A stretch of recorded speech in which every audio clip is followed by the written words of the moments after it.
Hey, everybody, and welcome to episode 2 of Outhouse Thoughts.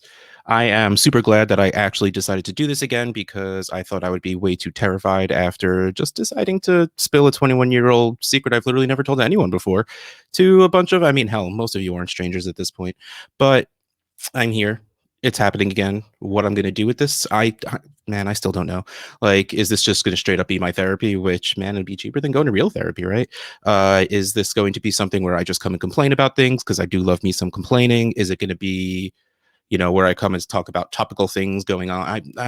Yeah, like I said, I have no real idea. All I could do is what pops into my brain when I actually have time to sit and do this. And I had some time to sit and do this, so I came down here. And what has been going on in my life right now is Friday was my son's 8th birthday. Now, real quick, happy birthday, Nolan! Woo! But first, we're going to take a step back, and this is going to be a huge fucking step backwards. Um, I am not a spiritual person.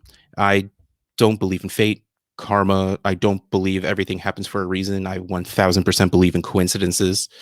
Um, yeah, all of that stuff on the whole God thing. But I mean, that's not super really the point.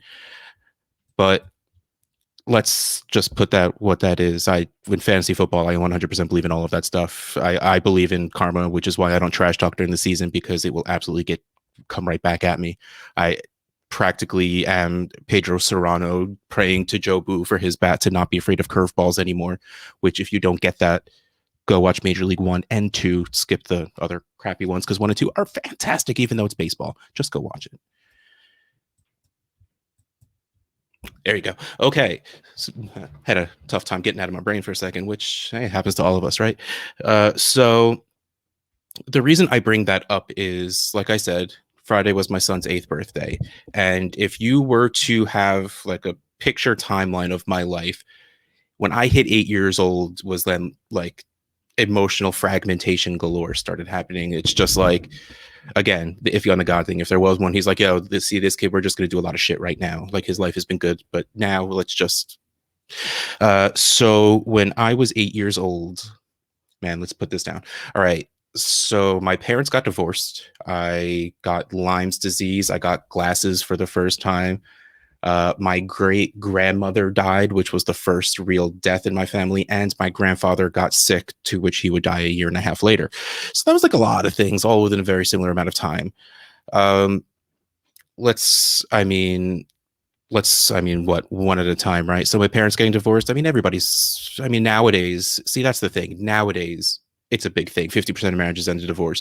Back in 1990, which, yes, that's how old I am. I born in 82. Rock on, old people. Some of you probably weren't even born in 1990.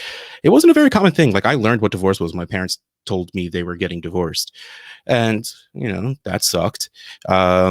Getting Lyme's disease. Thankfully, I didn't have it nearly as bad as a lot of people did. My knees still suck. They've never been the same after that. But still, a huge fucking ordeal. What else did I say? Uh, Glasses, which in the scheme of life isn't a big deal, but when you're 8, kids make fun of you for having glasses, and I already had many reasons why kids were making fun of me. You know what? Fuck kids when they're that young. First of all, not besides making fun of me for glasses. You know what the shit I got made fun of for liking comic books and Star Wars. Look who's fucking winning now, people. That's what you fucking get for making fun of me for that stuff.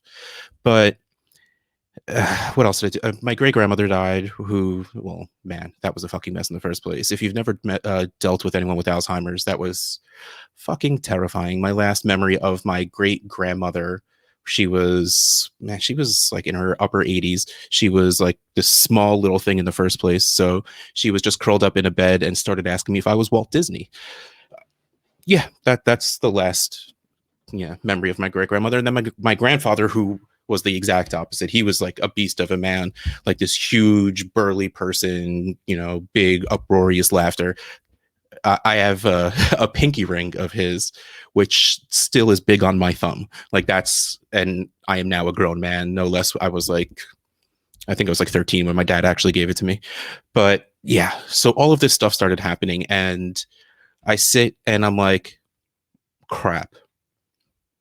This is the year. This is when all of this happens. Okay, look, I know, like I said at the beginning, I don't actually believe in any of that shit. I don't believe in fate. I don't believe in signs. I don't think just because I went through this shit when I was 8, Nolan's going to go through this shit when he's 8. But that doesn't stop me from doing all of this.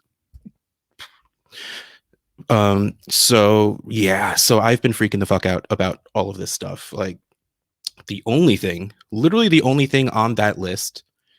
Okay, there's two things. First of all, I am like 99.9% sure my marriage is fucking fantastic. At least it is on this side. Like, I'm relatively sure, at least in the next, unless something catastrophic happens, I'm not getting divorced anytime soon. Please, honey, please, honey, please, honey, please don't leave me. I'm not even going to do that in the brain. That is straight out loud. Please, please, please, just, I love you. Don't leave me. I need you.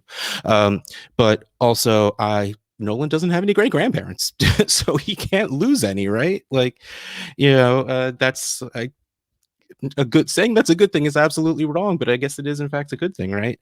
But man, both of my parents, both of my wife's parents are still alive. Health is an iffy thing. We're going through COVID, so it makes it even a little scarier, though we're at the tail end of it at this point.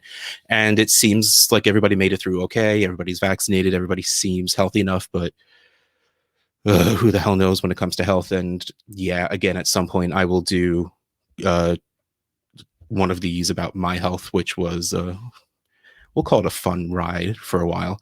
But yeah, so that was and is still terrifying. And I don't know how to, like, it's weird because since I don't actually believe in any of this stuff, but it's still driving me crazy, I don't know how to actually cope with it. Like, I don't know how to rationalize away such an irrational feeling. So clearly it's something I've been pushing to the side. It's, every 20 minutes asking my wife if she's okay. Everything okay? Do I make you happy? Can I do anything to make you happier? Everything all right? Hey, dad, you good? Mom, still good? Feeling good?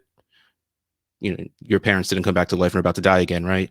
Because still at this point, at this point, my kids haven't firsthand experienced any death in the family. Yes, I'm going to stick with that. But still, all of it coming together is actually insanely terrifying. And also, weirdly enough, my kids are 6 and 8, but have a real firm grasp on death somehow. You know what? It's fucking video games these kids are playing these days. And it's really funny that it is actually true, though. My son is huge into video games and watches YouTube of people playing video games and all of that stuff. And actually, very quickly, like we drive past a cemetery every single day. And one day they asked what those stones were. And I told him what it was. We're always insanely honest with our kids. And he's like, oh, like in my video games where you die. And I'm like, yeah, but in real life, you don't come back to life. And right away, they're both like, oh, that's scary. And I'm like, yeah, that's just sort of, yeah, you live with that. Again, probably too much they shouldn't be telling at this point, like a 3 and a 5-year-old, but it is just sort of what happened. So that's really pretty much where my brain is at. And to make it worse, like I'm never in peak mental condition, but fucking exhausted, man. Like, I'm so glad his birthday's over with. While that sounds mean, it's not, because my entire nuclear family, my wife, my kids, me, all our birthdays were within about 3 weeks of each other. My daughter is May 13th. My wife is May 29th. I am June 1st. My son is June 4th. And if you want to take a step further back, my brother is May 7th. My father-in-law is June 18th. And then you throw Mother's Day and Father's Day in there. Like, holy fuck, give me a goddamn rest. And it doesn't happen. And that is another reason why I hate my birthday or acknowledging my birthday. No, let's be honest. I hate acknowledging my birthday because I have no self-esteem and I don't like people saying nice things about me. And that's what birthdays do. People acknowledge you and say nice things about you, and I have no interest in that. But it's just because there's so much shit going on, and for such a stretch, and like, you're planning parties, you're doing parties, you're cleaning up after parties, you're making a mess of the stuff you just cleaned up. Like, it's fucking, oh man, of course I hit the wrong damn button. There you go. Everything, like, it's fucking awful. It's exhausting. I'm so glad that this is over with. And I know that sounds harsh coming from a birthday place, but I don't fucking care because I'm a human being and I'm allowed to be tired. Whew, that was a lot. All right. Well, man, I don't know if I had a better place to bring this in the end, but I don't really know if anyone wants to really sit and listen to me complain for more than 10 minutes at a time, and we're about at 10 minutes anyway.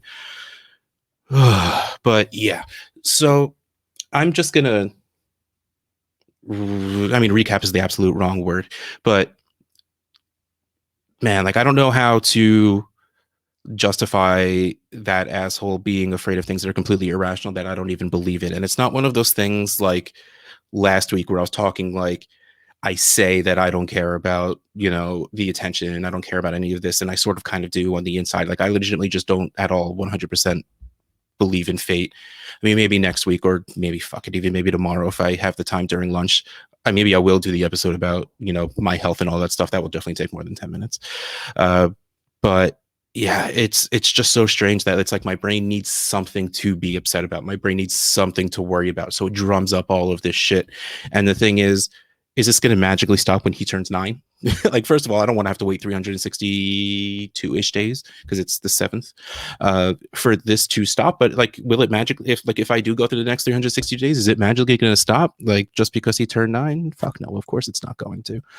But like, yeah, I don't know. So if you're out there and you're going nuts over stupid things that you don't even necessarily believe, just know that guy. He's right there with you. I'm right there with you.